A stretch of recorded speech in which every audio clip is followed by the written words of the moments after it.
Thanks everyone for joining us today. I'm Krista Bessinger, the Director of Investor Relations. I'm just very quickly going to cover the Safe Harbor Statement and then turn it over to Mary and Eric.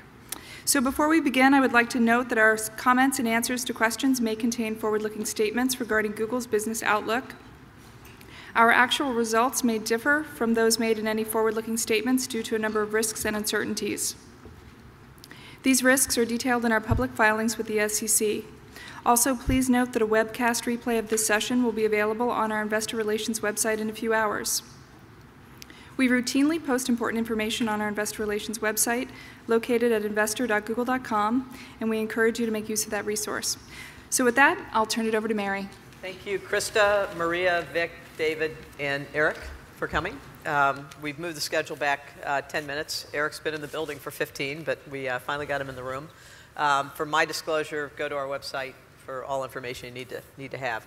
So Eric, thanks for coming. You did take away the glowing introduction with this moderately late start, so it was glowing. But with that said, I'm much more interested in my criticism than my successes.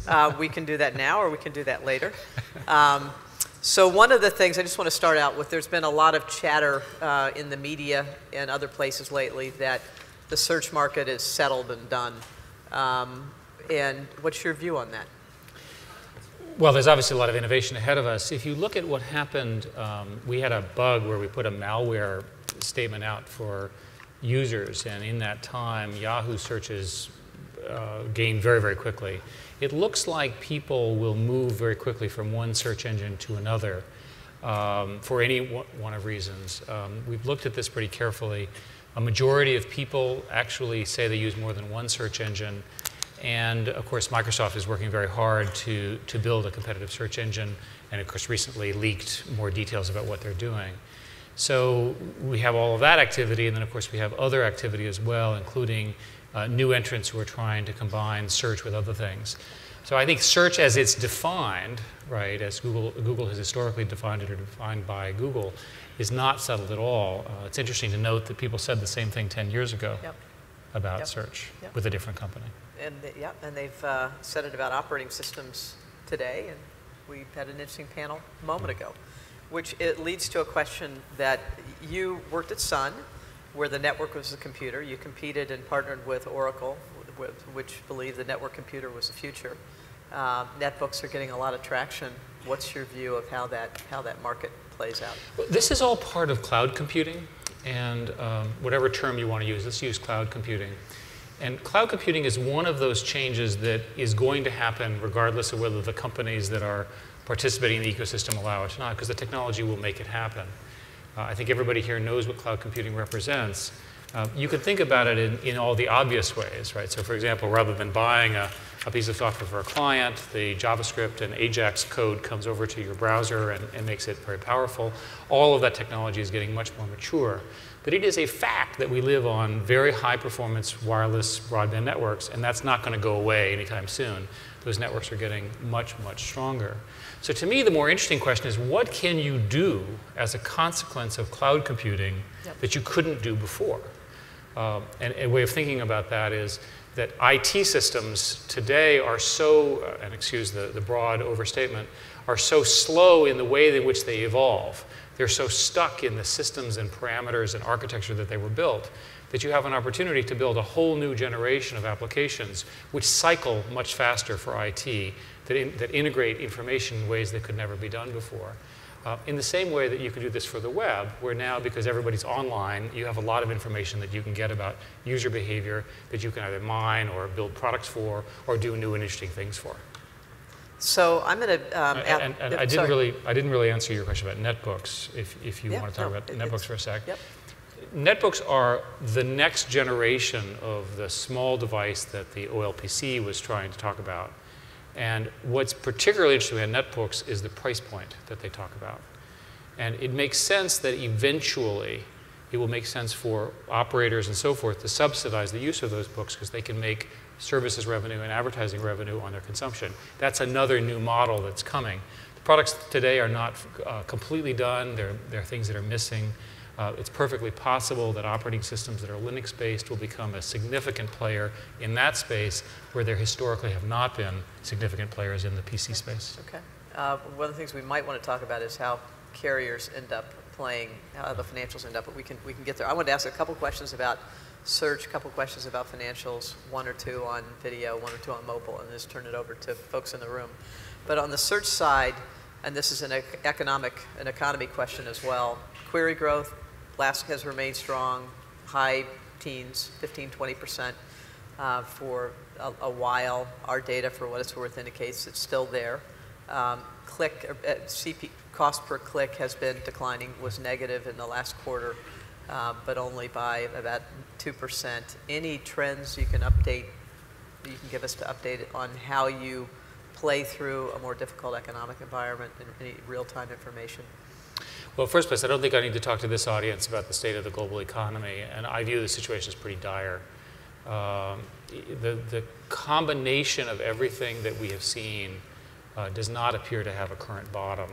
I worked hard to promote the stimulus package, not because it was perfect, but because I thought that the governments, and I believe governments should act very broadly to address the sort of historic issues that everybody's aware of. So during this time, what's happening is people are using the internet more. It obviously will affect the online advertising market simply because our systems are so tightly tuned that if customers are buying less, it will eventually, we don't know exactly what, it will eventually be reflected in CPCs and CPMs. So it's important, I think, to say right up front that we are not immune. We, Google, and the online advertising market are not immune to this. We may be better positioned from an advertising perspective than other advertisers because our advertising can be sold to a salesperson. But ultimately, the confusion in companies, the thing, oh my God, what are we going to do? The sort of real pain that is being felt by corporations worldwide will translate to our world. What are some of the, we know what the negative issues are with the economy. We know what the negative issues are with regards to online commerce and offline commerce. What are some of the positive signals that you're seeing on the core search business that might relate to increased queries using the word coupon, or increased products being liquidated and people finding bargains, or any data points that are, while they may be small in total, are positive? Well, every data point that we have is obvious, right? So what happens is that when the query shifted from basically mortgages to mortgage help to mortgage refinance to help to lawyers to help me prevent my house from being foreclosed. Right. I don't know if that's a good story or bad, but it's all obvious. It's all playing out in real time. Another way of saying it is the things that you see on television are really true. That's another way to say it, because we see it.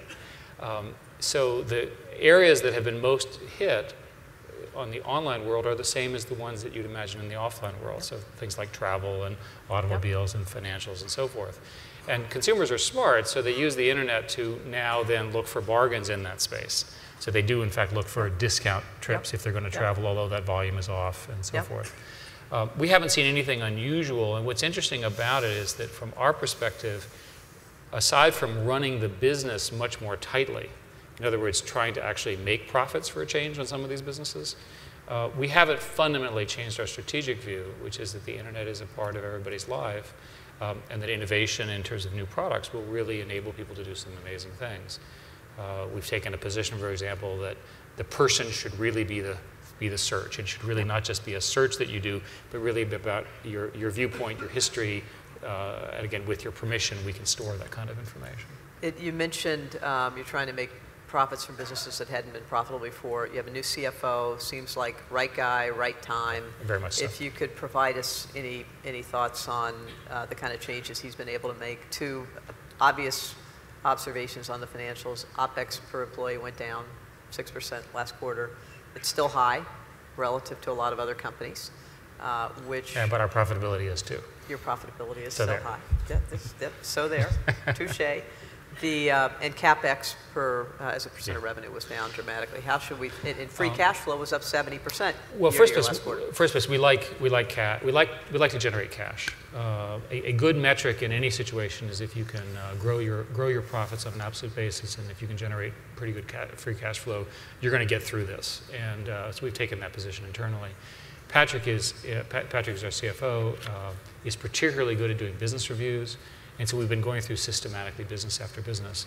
And it won't surprise long-term followers of Google that in our sort of hyper-growth period, we did not have the necessary systems in place budgeting and the sort of estimation. We're putting those in place today, and in fact, largely are in place.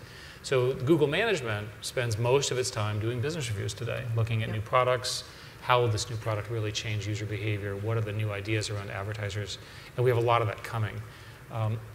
When we finally get through all of the fear and the sort of concern that advertisers have about the world around them, I can tell you that they understand the notion of a guaranteed sale. They understand that if they put money into online advertising that's measurable, they understand that we can prove to them they'll get their sale. And by the way, in this economy, you need sales.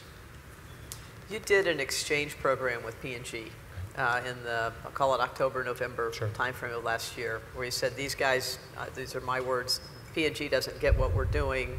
Maybe we don't fully understand their wants and needs. Let's do a pen pal employee swap. What were some of the learnings from that? How important was it? And have you been able to translate it into anything either with P&G or with other large advertisers that spend 95% of their budgets offline? Yeah. Is there anything tangible? The large, in the case of consumer packaged goods, people are trying to figure out how to use the internet to achieve their objectives. Many of the organizations don't fundamentally understand at some level how to use the emergent online communities to market within those communities.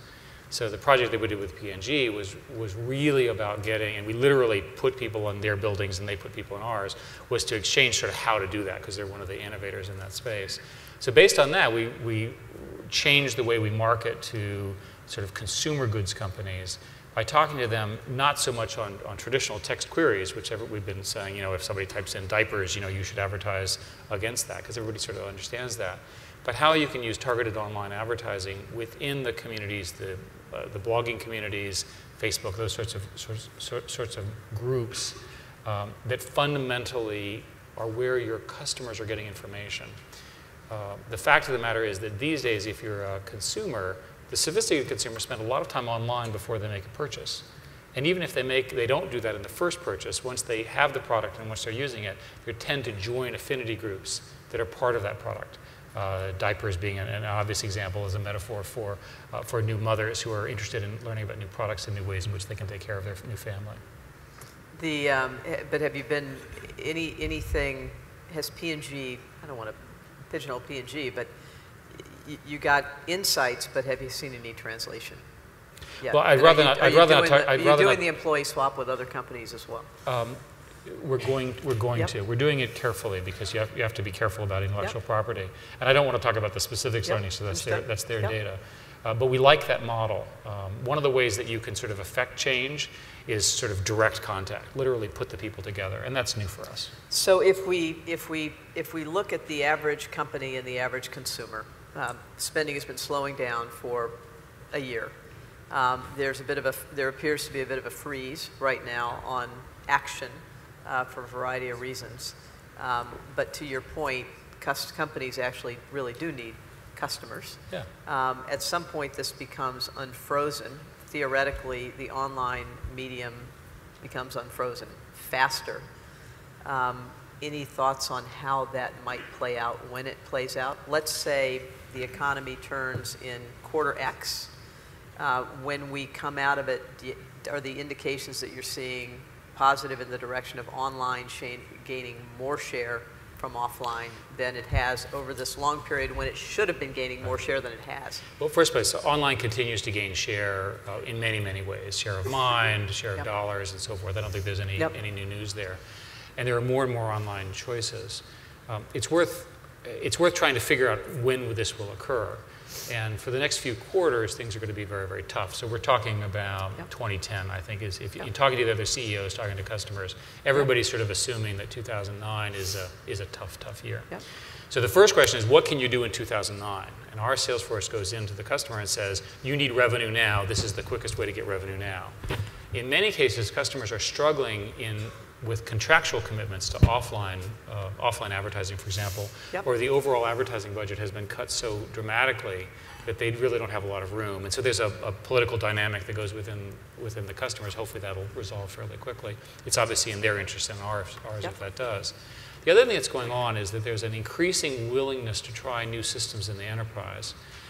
We have a set of enterprise offerings which are around information, mail, applications, and documents. And we've been pleased with the willingness of customers to now accelerate their trials. Now, I'd like to think this is because our products are brilliant, clever, and wonderful and consistent with cloud computing. Another possible explanation is their budgets are very, very tight, and our stuff is just a lot cheaper. Yep. Either one of those is acceptable from our perspective, because we'll earn the right of that customer over time. So the answer to the question is, what does 2010 look like?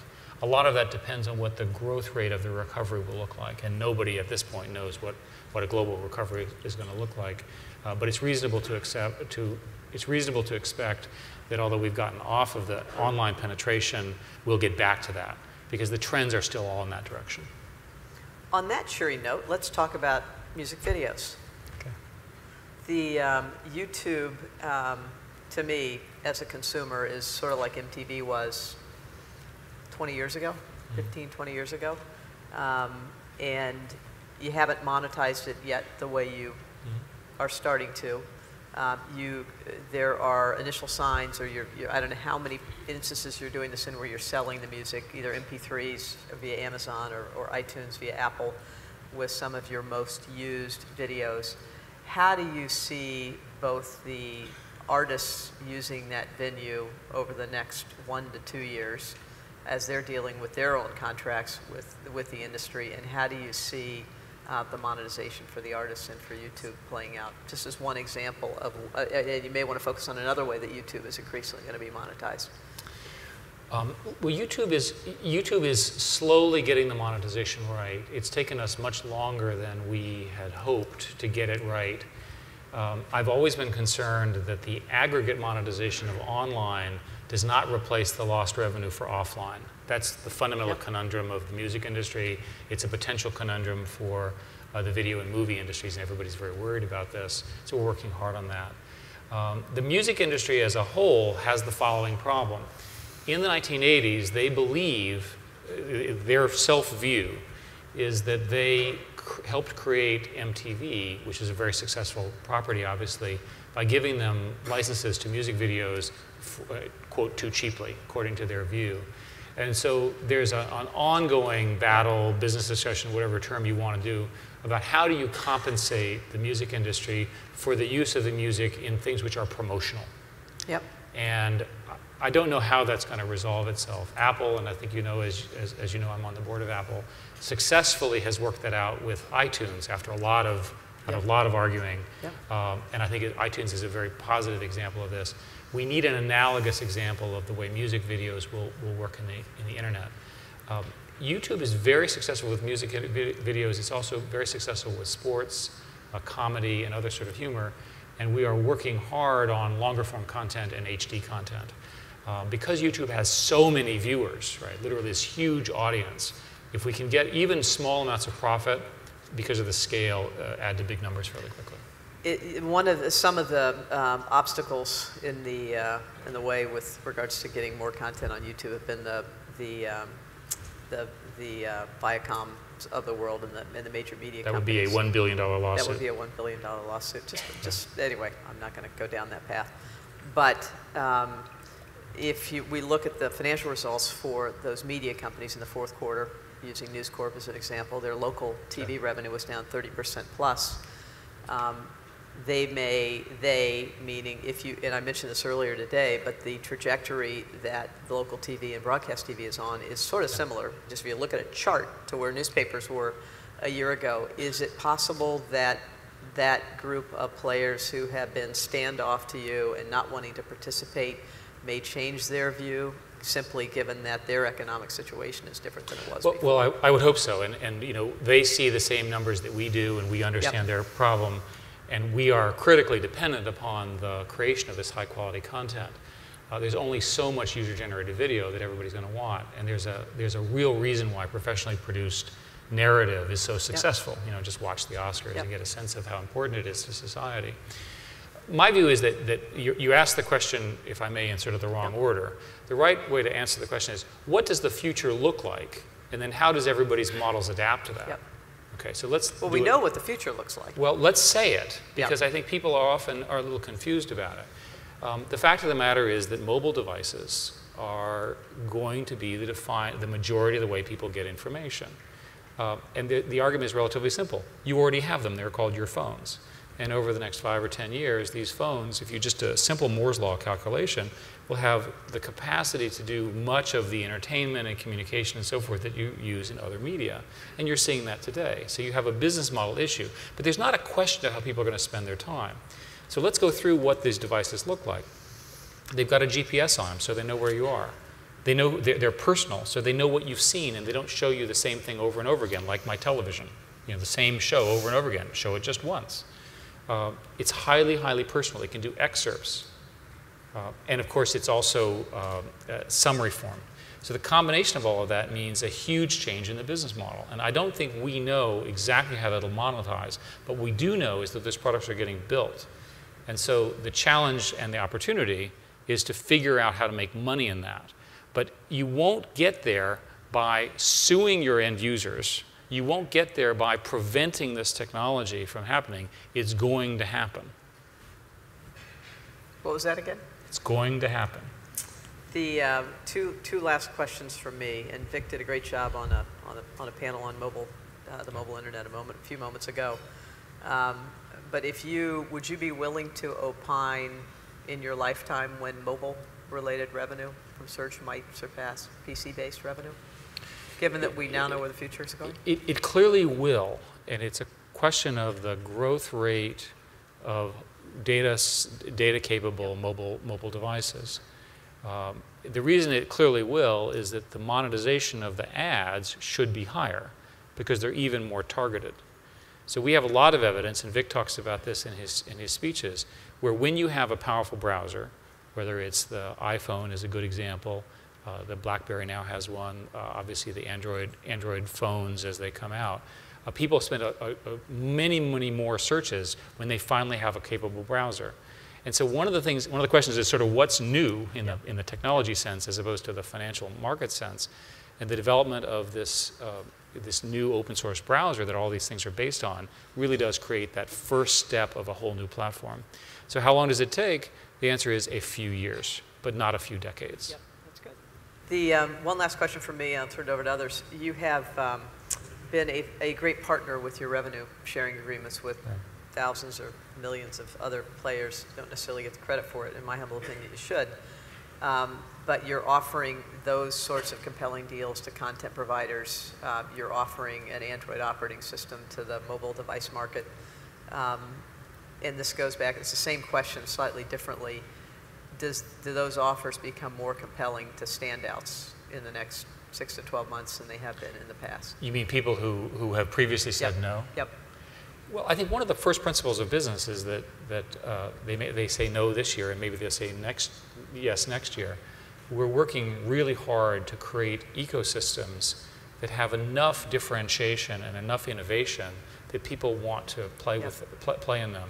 And we're also trying to do business terms that are non-exclusive, right? So that in fact that everybody gets access to it. So there's certainly no prohibition for people doing it.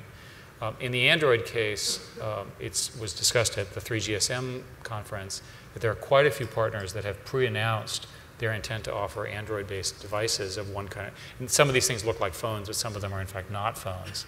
And that obviously then creates the cycle for more applications, and that'll bring more people to the party. I think people in the room here understand how platform businesses work, and it's fundamentally about momentum. You know, can you get enough players? Can you get enough of the pieces to go? And if you offer a sufficiently compelling value proposition and a real differentiator, these things can grow very, very big very quickly. I think the lesson of the internet is that new businesses can grow very, very quickly when you get just the right combination of things and you get scale. And in the mobile internet, we have it.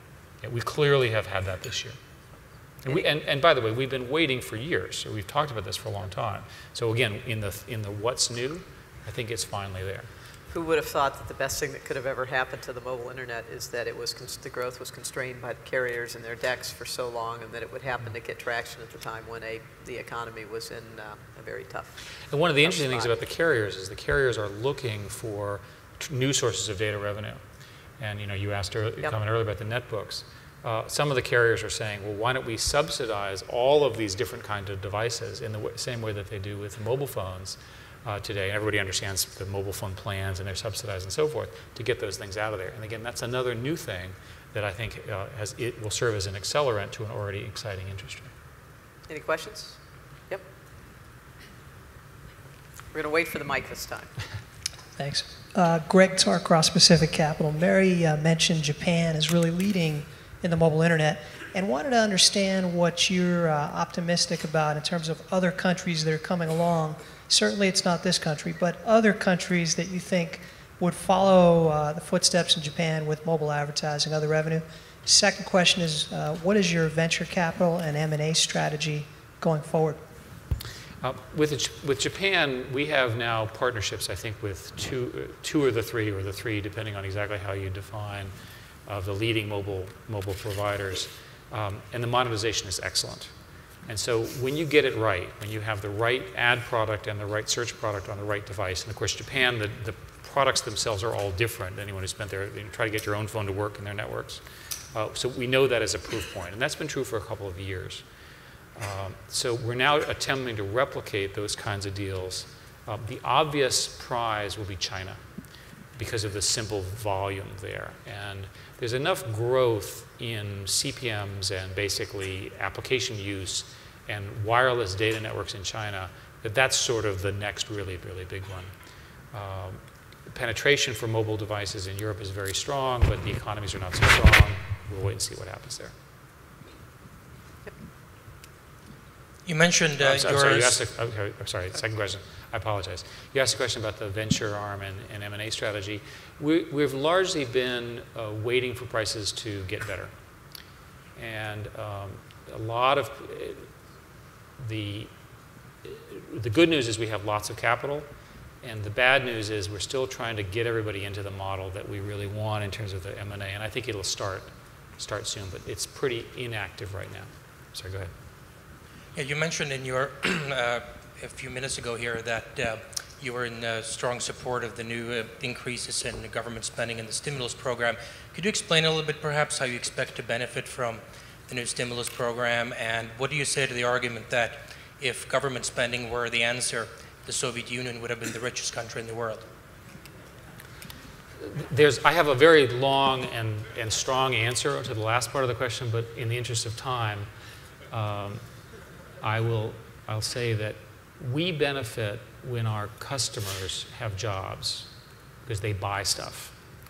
So any solution that gets the middle class, if you will, to feel more confident benefits Google, our advertising revenue, our customers, our partners, and our shareholders. So we can debate the specifics. As you know, the current stimulus package no one's ever done it at this scale before. It's 2/3 is directed spending and 1/3 is tax credits of one kind or another, much of which goes to the state and local governments and for extended unemployment benefits, and then various things involving the AMT. With respect to how Google would specifically benefit beyond that, it's more a question of how does the internet benefit. And the stimulus package has on it on the order of 20 billion of essentially payments, subsidies, and credits that cause the build out of the fast internet, broadband internet, to occur more quickly.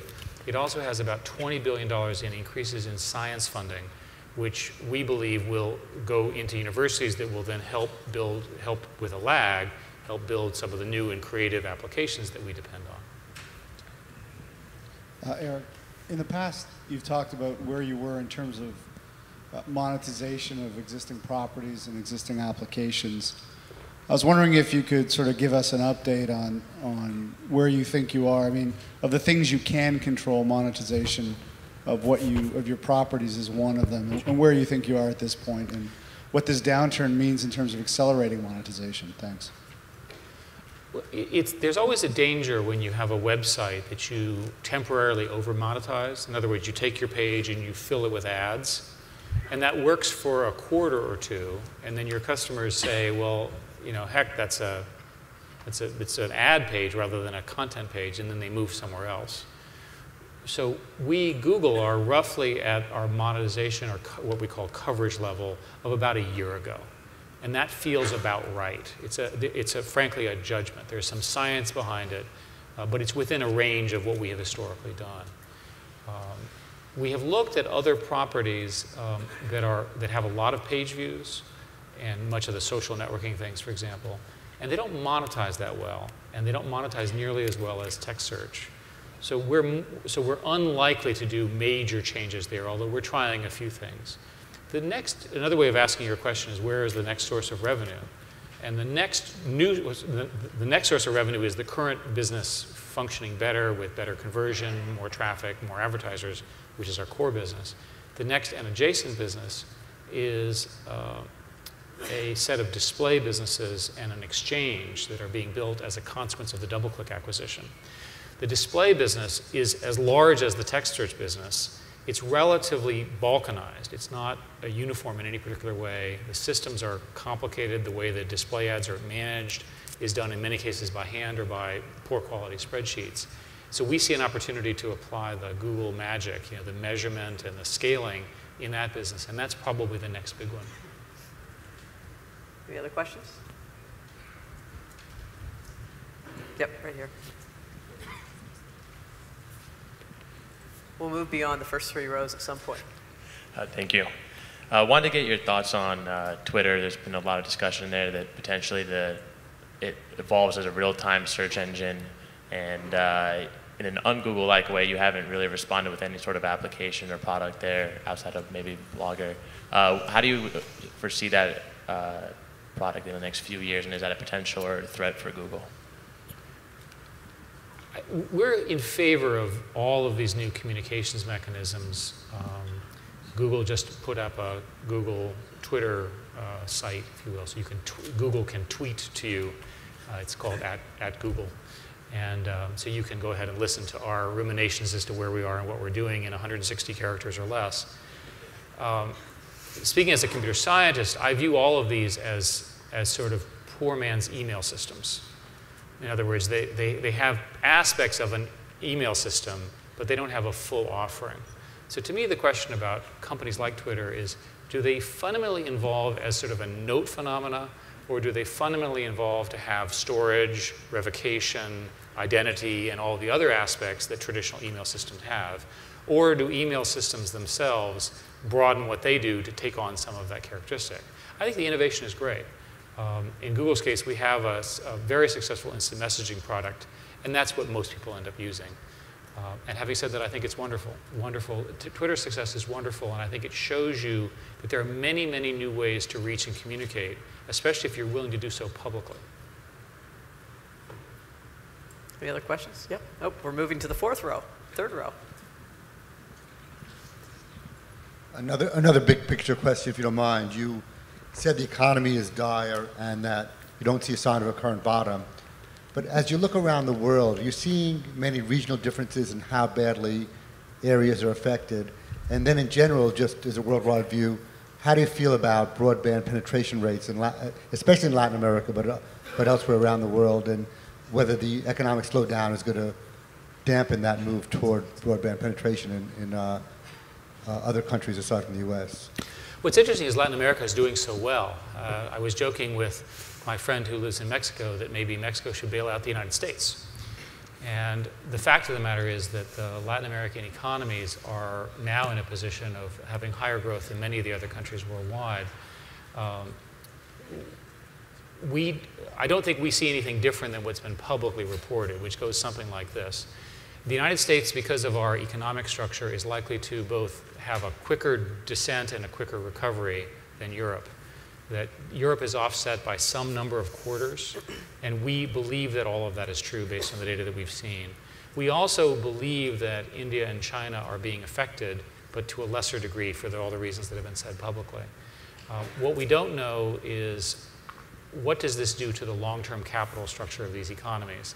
I don't think anybody knows when all of the government stimulus is done. And remember that the government stimulus and crisis here is not as bad as, for example, as what we're seeing in Britain or, for heaven's sakes, Iceland.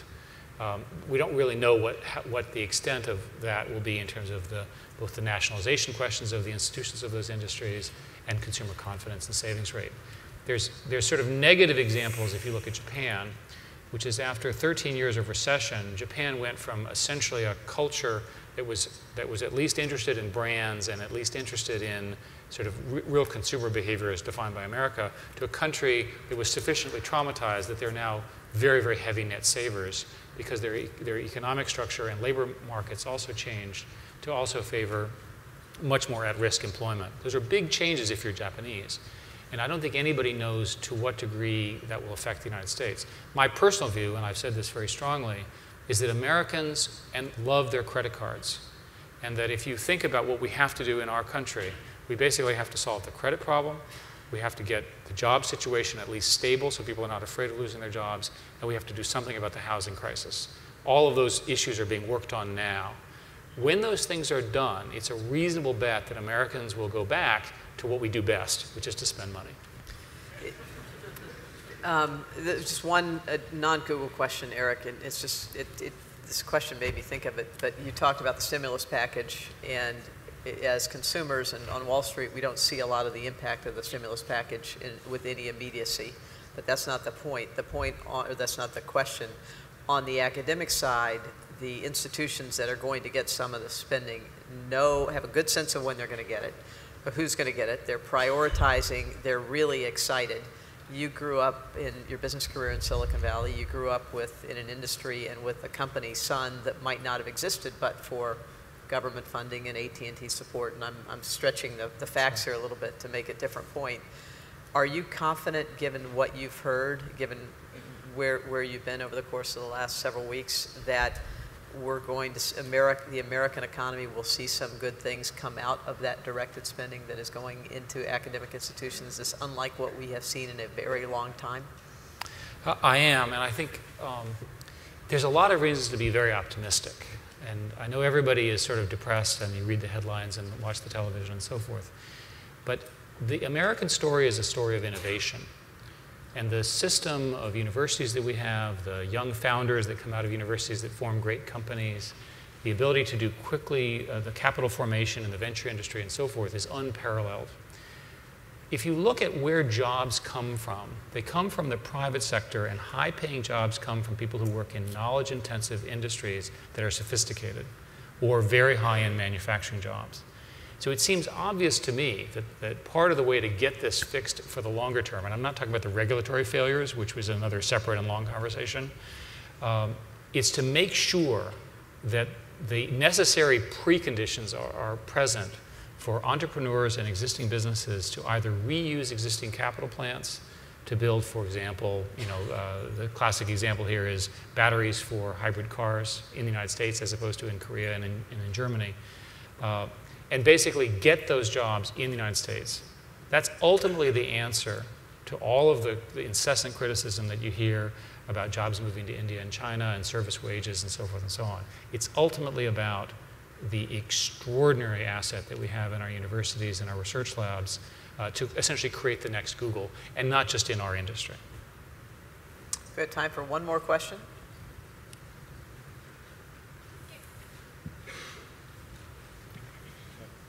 Yeah, go ahead, and Eric will repeat it.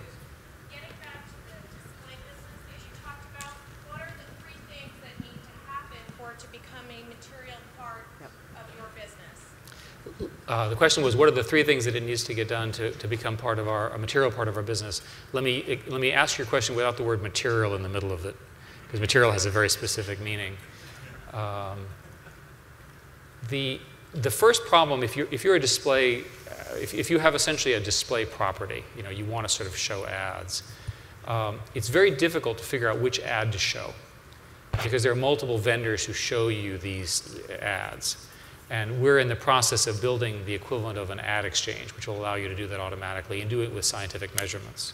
So today what people do is they use heuristics, and the heuristics in that space are terrible. The second issue in display has to do with standardization of ad formats. So again, here you are, you have a property, you have a place for display, and there's not agreement at the level that it needs to be on the standardization of the display, the delivery of the display, and especially around interactive and video ads. So if you think about it, the future of display ads is not a static picture, but rather an ad that brings you in, that tells you a narrative. The best ads add real value to the consumer's experience. We take the view that ads are valuable if they're targeted and are information rich. And the most information rich by by obvious argument, is something which involves video and a story and a narrative and more references. And the technology will enable the creation of those. And then the third, in our case, is the construction of the business relationship with the large advertisers, which we're working on. If there's a 10-second question and a 20-second answer, fire away. Eric, one of the things that's helped Google grow so much faster than the competition has been the balance sheet along with better search. You potentially on the horizon have a consolidation of search. You potentially on the horizon have a consolidation of searches if two competitors merge with a much better capitalized capital structure. How do you see any potential impact should Microsoft and Yahoo come together, given you started off the conversation talking about consumers can be fickle switching search engines? Thanks. I don't know if that scenario will occur. We did our best attempt at a deal with Yahoo, and as you know, we had to cancel it at the very last minute. So we wish them the best of luck. And Carol's a fine and able CEO. What do I really think will happen here? I think that the problem has to do with Microsoft's ability to use its Windows monopoly to restrict consumer choice. That's not a new subject. It's been discussed at great length. So anything that Microsoft would do that would eliminate consumer choice with respect to search engines, internet browsers, distribution, for which it was previously found guilty, are of concern. And there's a history of that. So that's what we worry about. I think as long as the technologies are competing on a fair-to-fair basis, I think that's great. On that note, Eric, thank you very much. Well, thank you.